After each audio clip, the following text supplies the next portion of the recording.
And we see this as a catalyst for doing things differently in future. As Tom mentioned, and I mentioned at the start, there is nothing bigger than the Games.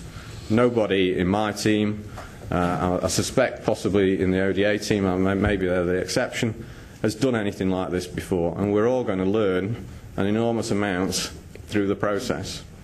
And London and the transport profession generally is going to learn an awful lot through this process. What we're particularly hoping is that we can focus in relation to the Games family transport on journey times and how we achieve better and consistent journey times within London on a permanent basis, not just at Games time. Clearly we won't have the same regime as at Games time, but we can learn from that. And the projects that we've got under the ORN, we're categorising in terms of whether they're there to actually reduce journey time or whether they're to increase reliability. Our understanding from people generally is that what the motorist and freight and delivery people are looking for is reliability of journeys just as much as absolute journey time. And just to give you a sample of the sort of challenge we're up against, this is a schematic. The blue journey speeds in miles per hour are the 2005 off-peak speeds between those locations. So from the Olympic Park down to the River Zone, 26 miles an hour off-peak 2005. 2012, the target speed is 33 miles an hour.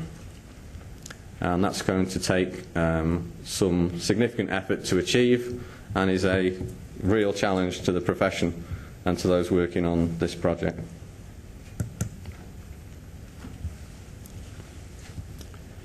In terms of journey time, traffic intelligence data, what we need to do and are doing is making sure that we understand by time of day what expected journey times are, where the worst links are, and what the day-to-day variability of journey time is. What does it look like in peak time, off-peak, night time, to make sure that the interventions that we plan are specific and proportional to what is required to achieve consistent journey times throughout the day for Games family vehicles.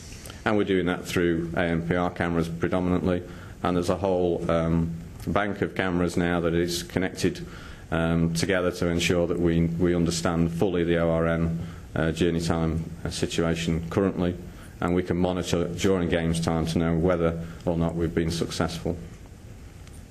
And that's going to allow targeted traffic management interventions and monitoring of the impact of those interventions. We're also modelling and optimising timings for 700 signals across London to provide a heightened level of service and to aid traffic movements. So there will be a whole raft of micro-simulation traffic models that will be available and are being used and developed, which clearly can be used not just for Games time but for other purposes as well. And we're using travel demand management techniques to assist in keeping London moving at the same time. So whilst we're prioritising Games family traffic onto the road network that you saw earlier, we do need to ensure that the rest of London keeps moving at the same time, and that is a challenge.